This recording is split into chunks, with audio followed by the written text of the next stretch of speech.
We can do this.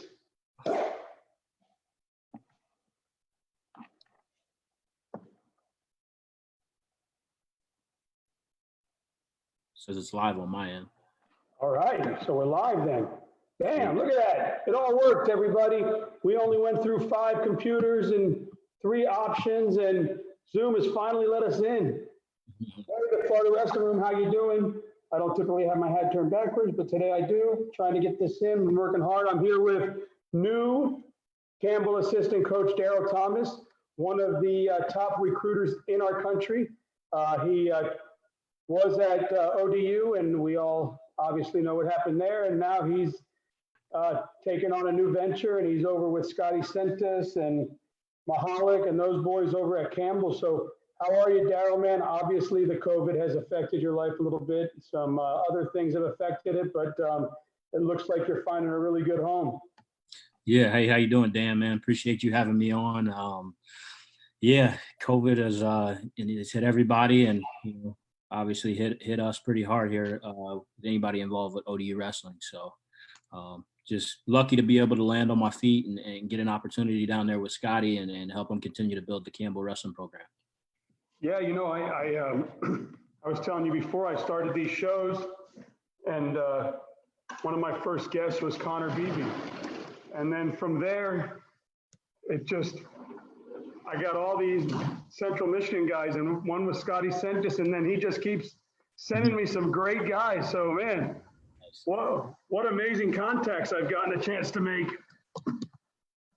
So good for you, man. Seems like a good crew over there. So yeah, you had some good Florida boys over there with you at ODU, right? And it looks like you got one of them coming with you. Yeah. So Shannon Hanna, he just decided to make a move and head down to Campbell as well. I know he's got a great relationship with Scotty too, and me and him are very close. Got to know him for the last couple years now throughout the recruiting process and into this year. He was our starter this year at 133. He's probably going to move up, but with the option to still go down. They got some wiggle room with the Riveras in there and Hicks and Ball. So good problems to have. Good problems to have when you're trying to break through and get to the next level. Yeah, those Rivera boys, they're just okay. Yeah. That's going to be a good room, man. The personality that they bring is going to be awesome. For sure. So you're obviously, and I was trying to research some stuff and read some things about you, but you're highly, highly recognized as as one of the top recruiters in our country for wrestling. So as a kid out there that's growing up in the sport and coming up and has aspirations to go to college, how do they get Daryl Thomas to walk into their living room? Just do things the right way. Have a passion for the sport at a high level. Love it. You got to love it. And, if you do those things, it'll exude and people will find you, not even just me, but, there's a ton of great recruiters in this country. And for me, it's just, I've been able to click with kids and build relationships pretty easily. And it's carried over into the recruiting game. So I enjoy it too. I really enjoy the recruiting game, getting to know guys, know what they're about and connect with them. So that helps a lot too. Get out there, be in different rooms, huh? Yeah. Get in front of parents, get in front of coaches. So it's a good time. It's a good time. Always. How important is it? And this is fun. I'm laughing because I know that I get all excited when my kid is wrestling, and I've learned to back off a little bit because I know it's not good. but how much does it matter? Like the parents, you meet the parent, the kid could be a stud, but that mom or dad is just, you're like, How important is it to check the parents too?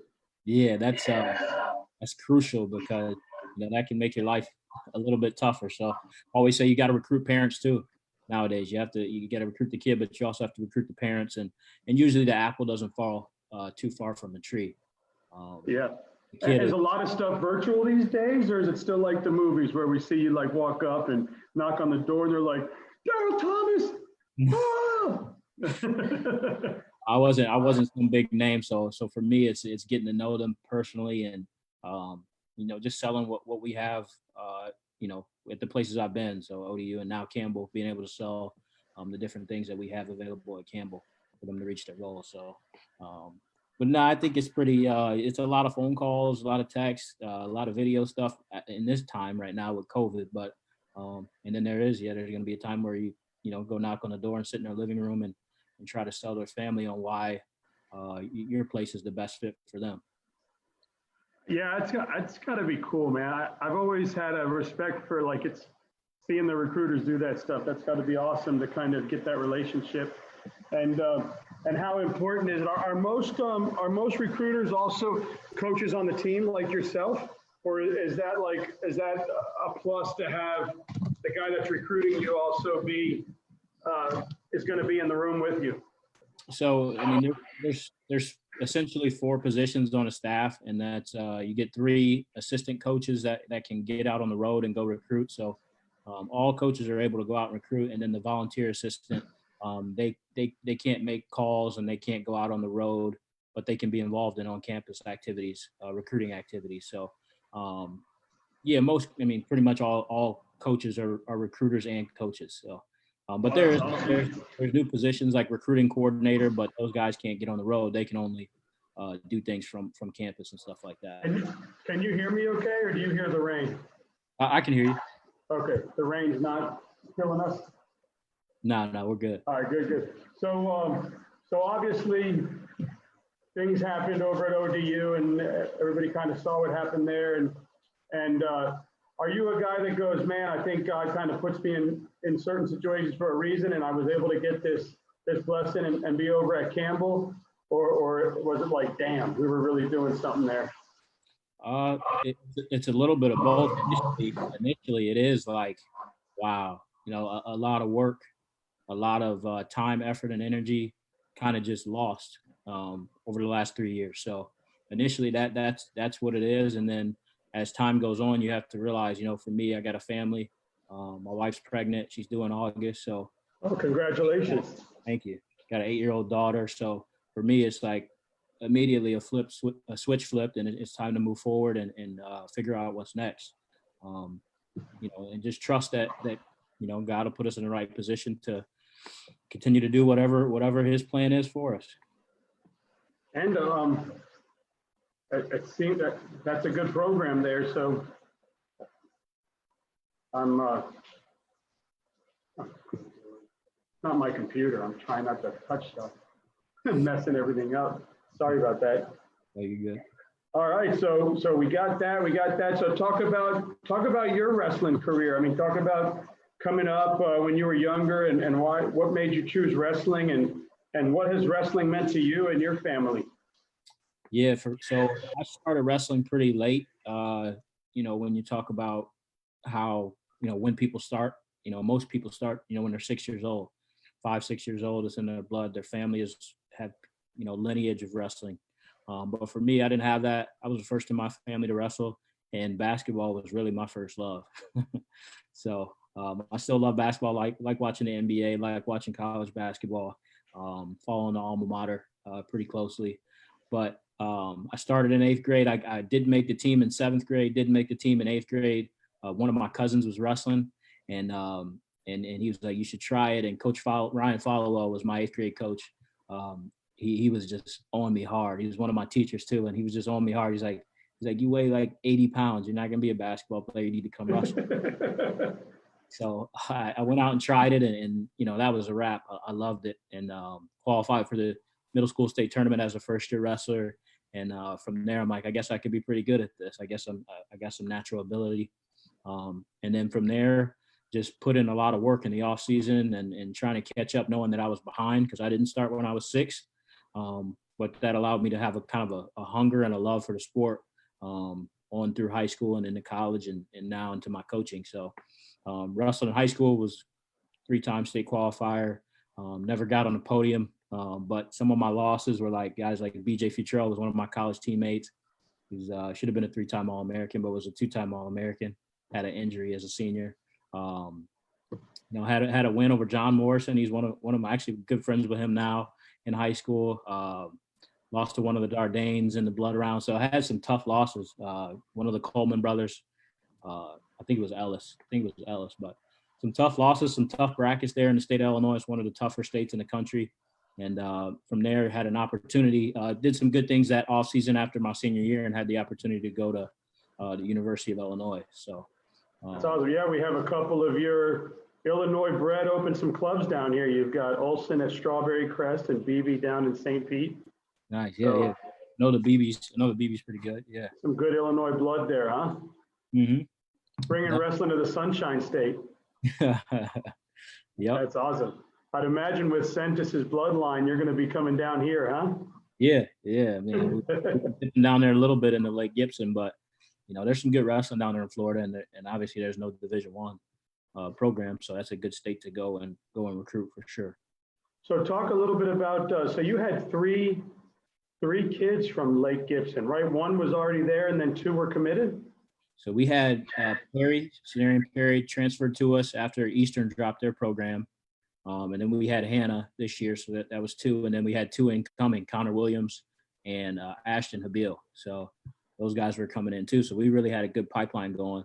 Obviously Shannon's heading down to Campbell now, and we'll continue to hit Lake Gibson hard because they got some. And how are the other three doing? Have they found a home? I think I saw where one found a home at SCU.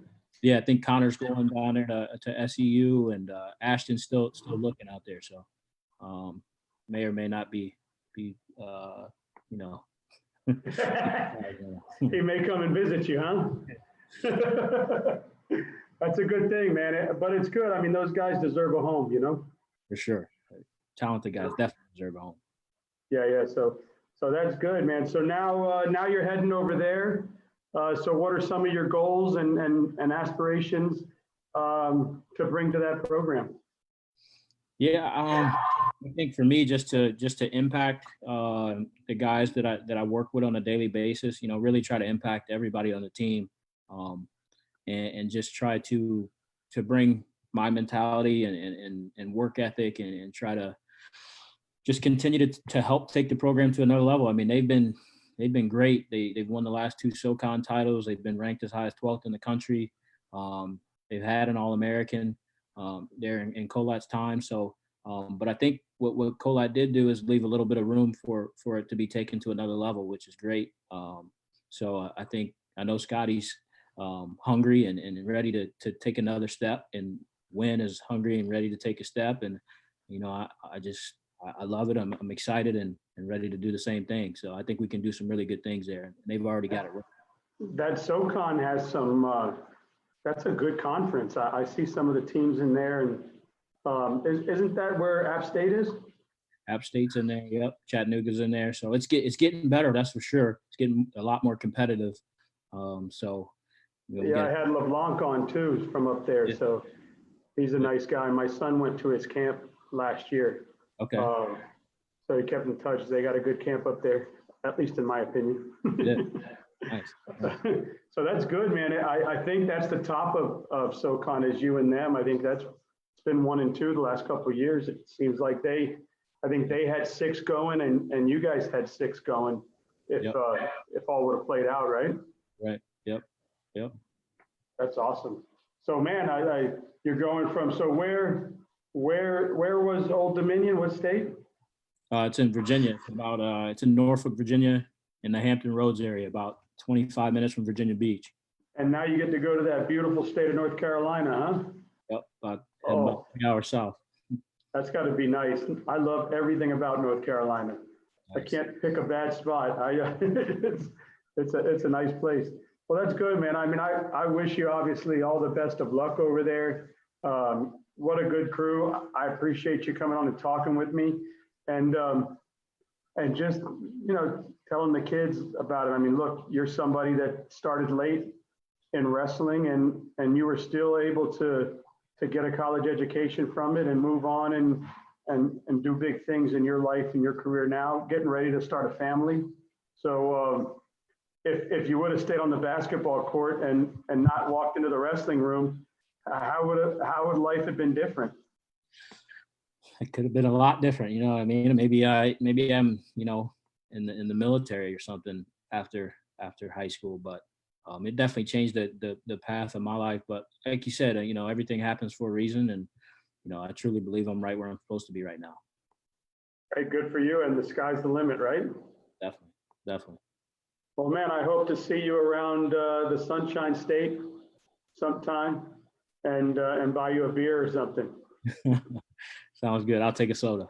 All right, cool. Me too. There we go. Soda together. Hey, Yeah. good luck there with Scotty and win and do big things, man. I look forward to watching you guys, and I'll definitely have an eye on those Florida kids. I had the Riveras on here, and now you're bringing some Lake Gibson kids, so it'll be good to see them shine over there in the SoCon. Definitely. I appreciate you having me on, and yeah, look forward to seeing you as well here in the future. Yeah, for sure. You take care, man. And sorry about the delay. No problem. All right, buddy. Hey, when you get over there and you guys get started, man, hit me up. I'd love to have you guys on while you're in the room. Sounds good. We'll do. All right, buddy. Take care.